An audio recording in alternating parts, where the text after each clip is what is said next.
What's good, Internet? My name is Attack Slug, and welcome to my WWE Hell in the Cell 2017 predictions video, which should be the last predictions video that I do using WWE 2K17. So 2K18 on the rise pretty soon here for these predictions videos. Let's get into this, I think an 8-match card, I believe, with the kickoff show happening this Sunday.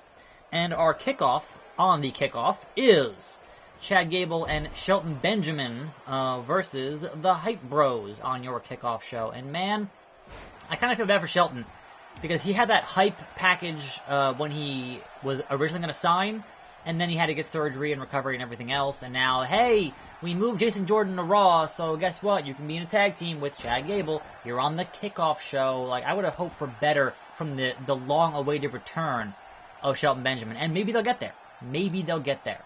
But as of right now, I don't know. I guess they'll win. Unless they do some kind of a split or heel turn or something with the Hype Bros.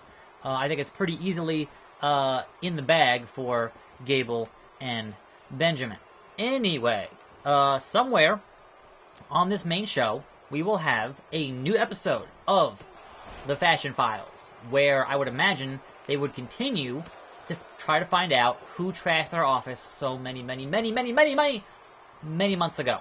Will we see an appearance from, I don't know, Luke Harper or Eric Rowan or someone besides the Ascension, which had been funny, to be fair, but still.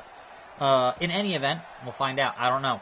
But I'm definitely, that to me is personally, my own personal most hype part of the show is more Fashion Files. Those guys are hilarious. Anyway, moving on to your main card, your main show. Your first match, the Viper, the Legend Killer, Randy Orton versus Handsome Rusev, the Bulgarian Brute. And this feud is based off of like really short matches. They had a really short match at SummerSlam for like 3 seconds or whatever, and then they had a really short match with a distraction from Aiden English in like 9 seconds. So actually having a long, protracted match, like an actual regular protracted match of, you know, a decent length might be good. They're certainly both guys who've had great matches in the past. But then, of course, the question is, all right, who do you put over? And honestly, if they really want to invest in Rusev and the possibility of Rusev, stop having him lose. I know.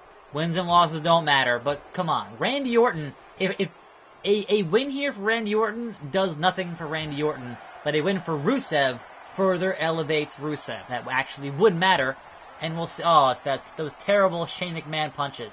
They're so bad. And he motion captured the ones in this year's game, so the actual bad punches will be 100% authentic bad little rabbit punches and whatnot.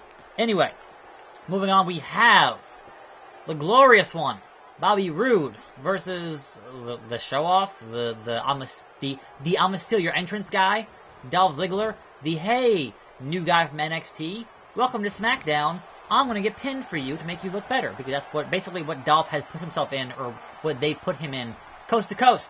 What the position that Dolph seems to be in is the SmackDown welcoming committee for people coming up from NXT so that they can look better and he can lose because he's still Dolph Ziggler. And really, Shane with a coast to coast in like 5 minutes? Well, he is the boss's son, so what are you going to do? But man, that's a little rough. It's a little rough. So yeah, Bobby Roode goes over. I see no reason for Dolph Ziggler to go over in any of these, like when he had Nakamura or, you know, which is not to say that it couldn't happen. I'm just saying it shouldn't happen. So Bobby Roode for the win. Whether or not that match will be glorious, that's a whole different story. That match against Nakamura a few months ago was just not great for Nakamura standards, so we'll see. Next up, we have this match with the phenomenal AJ Styles, your current U.S. champion, versus the Lone Wolf, Big Baron Corbin, in this, you know, grudge match where they've deemed Corbin as the shortcut artist or whatever it is, and Baron Corbin, whether or not he's still under heat with management and punishment for his speaking up against the shady concussion doctor backstage or whatever it was, who knows? He definitely lost his Money in the Bank briefcase in a very sad display, and then lost to John Cena at SummerSlam. and then now is, back down the card, fighting for the U.S. title. Considering the dude was holding the Money in the Bank briefcase and could have got a shot at the world title, but now he's going for the U.S. title. That's a whole thing. Anyway, I don't see any reason in this match for any particular purpose to put Baron Corbin over as the U.S. champion. It's not out of the realm of a possibility, but I feel like having AJ Styles hold down SmackDown as the U.S. champion and having AJ Styles be the best, the most technically proficient of the champions on SmackDown and perhaps continue the U.S. Open Challenge would be a good thing for SmackDown. There are a handful of things on SmackDown that are not great right now and certainly could be improved in a lot of ways. And man, last year on SmackDown was so much better. What happened? Oh, right, they took all the good talent and put it on Raw. What are you doing? Anyway, so yeah, AJ Styles successfully defends his U.S. title. I mean, Baron could cheat, and do whatever to potentially win it, but I don't see any reason. If he's still in the doghouse, as we assume he might be, then there's no reason to put a belt on the man. That would be kind of ludicrous. Kind of ludicrous. Anyway, from one title match to another, we have your next Hell in the Cell match of one of two, which is the New Day versus the Usos for the SmackDown Tag Team titles. And this is interesting because the New Day, for once, do not have the opportunity of the numbers game. Now, granted, they also didn't have that during that street fight in Vegas, where they only sent out two guys and proved they could win in that street fight. But here is the thing here. In Hell in a Cell. Hell in a Cell does not always end inside Hell in a Cell. So even though there are two members of the New Day, I'm not sure which two, that'll be confined in the cell with the Usos for the Uso Penitentiary, that doesn't mean that third member of the New Day can't somehow get into that cell if the wall breaks or if the door gets cut open or something could happen. End of days. Something could happen.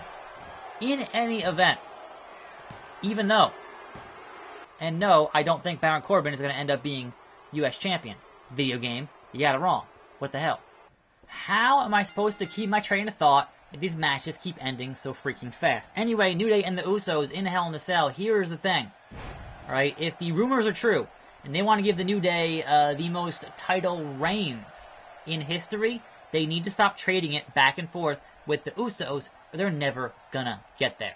So, while I do appreciate that New Day and the Usos have legit been carrying that SmackDown Tag Team division by themselves, I think it's time for the New Day to retain their titles and for them to go feud with somebody else. At least for a little bit. Just do something else. If you're going to lose the belts again and then regain them again to get those numbers up, to keep hot shotting those titles, to get those numbers to where you want them to be, so they can be both the longest reigning and most reigns, then you need to do something else with your opponents besides the Usos. So I'm calling the New Day to retain their titles. Perhaps shenanigans, perhaps not. We'll see. Moving on to the Women's Championship on SmackDown. It is Natalya, paws out, claws out, versus Charlotte. So, a Flair and a Hart are fighting for a title. And, I don't know. I feel like they could definitely get the belt to Charlotte. There's always the looming specter of Carmella and James Ellsworth for that cash-in on that Money in the Bank, which has to happen sooner than later, I would imagine, but maybe not. And I don't know. This one's like, I don't really have that much of I'm not super invested in this feud, really. Charlotte as a face is not really working, or she's a better natural heel. All I'm saying. Much like Ric Flair, better natural heel. She gets it from her dad. Anyway, so yeah, sure. Put the belt on Charlotte, because when they go to that house show they're calling Starrcade, you had that in a steel cage, and then, had those two hash it out at that show for that title. Moving on to this match. It is the modern-day Maharaja, Jinder Mahal, Hard Body Mahal, versus the artist, The Rock, the King of Strong Style, Shinsuke Nakamura for the WWE title again. And we'll have the Singh Bros. Oh, there's a glitch. And we'll have the Singh Bros ringside again, unless that Daniel Bryan and Shane do their freaking jobs and ban them from ringside between now and Sunday night, or on Sunday night. And then at least then you could say, well, maybe Shinsuke could win the belt. And additionally, because they're going to India in December, just this morning I saw some advertisement in India that claimed that Jinder was a 2-time WWE champion. Now, whether or not that means that Nakamura wins on Sunday and then Jinder gets it back during the India tour, always possible. But we've seen these matches with Jinder play out the exact same way every single time. This is the one match that totally could have benefited from a Hell in the Cell, because the Singh Bros can't climb through the bars like they did with the Punjabi prison match. And yet it's not a Hell in the Cell. So what sense does that make to anyone? Anyway, I'm going to go long shot. I'm going to go Nakamura. Give him the belt. Do something different. Even if he loses it in 2 months to Jinder again because of that tour in India and whatever else, just do something different. Surprise us. Give Nakamura the belt. Please. Please. Anyway, your actual main event, even though this match should be the main event because it is the WWE title, and that the world title should always be the most important part of your brand and always the most important match of the show. However, this time, it's not. It's Shane McMahon, it's Kevin Owens, it's Hell in a Cell, it's Falls Count Anywhere, the Colossus, and the supposed reasoning behind it being Falls Count. Really, let's just get through it. The rumor is that Shane won't be taking whatever crazy bump that he would normally take, and they will do it. The reason it is Falls Count Anywhere is because they have something backstage planned for a stuntman to fall or do it, whatever, in Shane's place. And the other rumor is that once this match is over, that Kevin Owens is getting moved to Monday Night Raw. So who's going to win here? I think it is feasible that Shane goes for some kind of a big move, and it's a stuntman backstage, and then misses, and then Kevin Owens gets the pinfall, Falls Count Anywhere, Kevin Owens wins, but you can't have Kevin Owens nearly murder Shane McMahon and still be a part of that show, so they trade him to Raw for somebody else in the coming weeks. So I'm going to go Kevin Owens, because there's no reason, there is no logical reason for the very, very, very part-time non-wrestler Shane McMahon to go over anybody. If his job is anything as a wrestler, it's to put over your actual full-time talent. There is no reason that Owens should lose this match. Woo! Therefore, Kevin Owens, all the way. I'm a tax lug, all the way. More videos every day. Let me know what you think down in the comments below. And I'll see you next time right here on this channel. And I'm out.